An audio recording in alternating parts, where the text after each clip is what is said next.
Like I've said before, I'm starting to have a lot less patience for things that waste my time or have back-to-back infuriating moments that make me want to drop dead spontaneously in the middle of a McDonald's for the express purpose of frightening random people. So when Bowser's Fury came out, a Mario 3D World spin-off with one giant level that had none of that stuff, it was a pretty big thing, and probably the only reason to pay $60 for Super Mario 3D World. Peach's Fury is a ROM hack that takes the Bowser's Fury approach to pacing and level design, whereby it's just one big level with a dense concentration of content. It's not the first ROM hack to attempt to recapture some of that Mario magic. Some of you may recall the Mario's Vacation course from the Christmas Marathon, but it is a phenomenal piece of work based on that same core concept and a brief burst of ROM hacking perfection that checks off every tick box you could possibly have. Before I start delving into specifics here, let's pay some respect to the technology.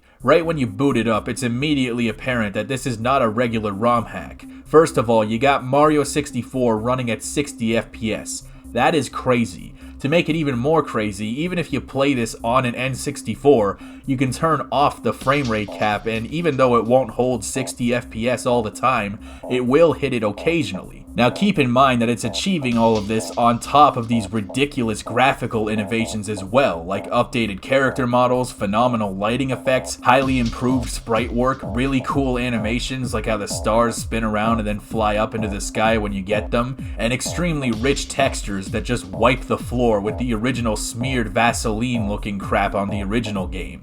And as a side note, the game's small size left a lot of room for pre-recorded CD quality Mario music.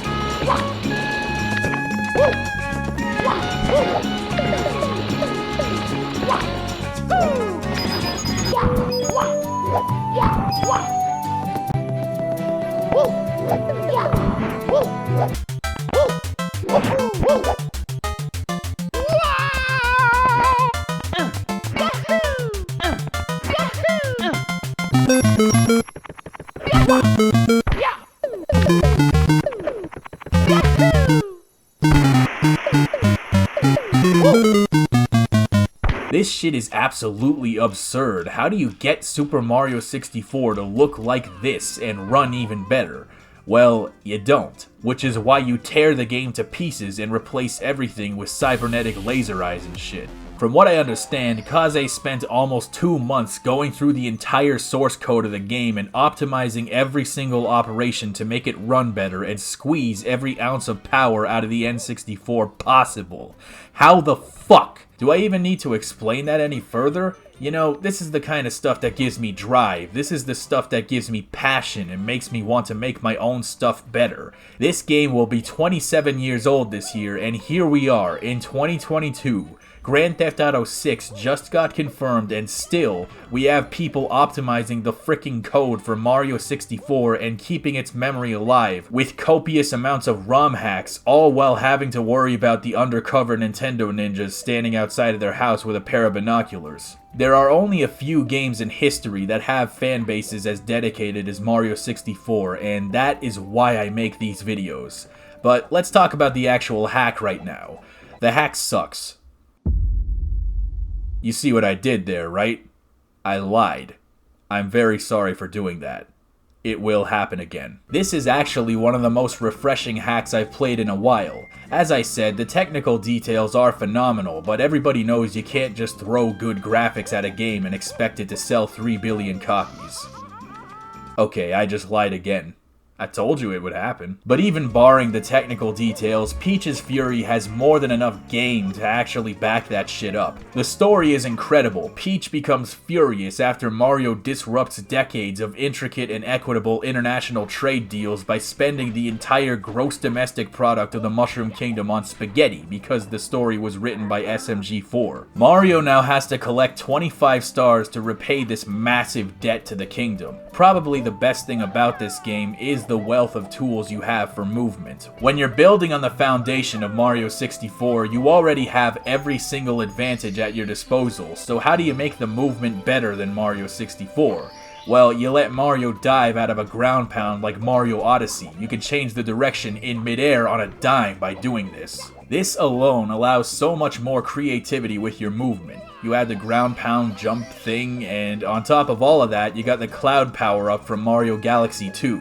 Even though there are routes and platforming puzzles with semi-correct ways of approaching them, these new innovations open the game up to experimentation and freedom. Between the openness of the world and the variety of movement options, this is very much a game that lends itself well to speedrunning. Even when you beat the game, the end screen tells you how long it took you to beat it down to the frame, as if to tell you, great job, but you can do better than that. This is one of those rare games where the second you beat it, you just want to beat it again, kinda like Star Fox.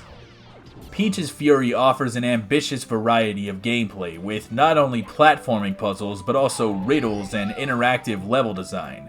There's the thing with the colored hexagons, there's the roundabout thing, there's a miniature treasure hunt that takes you all over the map. You have all these little 8-bit Mario levels with tricky but very accessible platforming challenges. There is absolutely no fat on this game. There's no wandering around a confusing hub world trying to figure out where the next level is or trying to find a red coin that they hid in the frickin' grass. It's very focused with very few distractions. Even when you fall off of a cliff, the game automatically makes a save state of where you were so that it can just put you right back, meaning that you don't even have to waste any time going all the way back up to where you fell from. There are absolutely zero fuck you difficulty spikes where you're expected to use some kind of half-A press raw blink backwards long dick to get to a platform. It delivers where it counts without wasting time and effort on stuff that ultimately doesn't matter.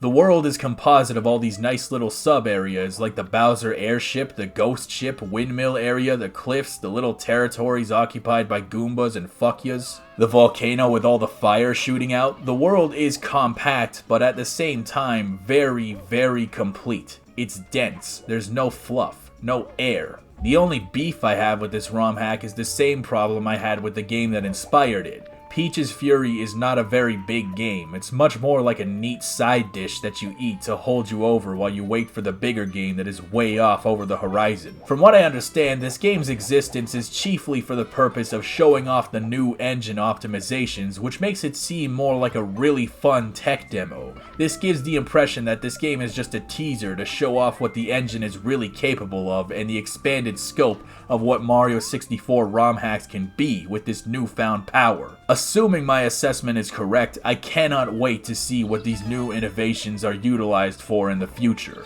Until then, Peach's Fury is a great ROM hack with incredible replayability and no low points that you can play over and over again until you get the best time possible. We already got world records on this shit, so if you think you can beat that, I would definitely like to see.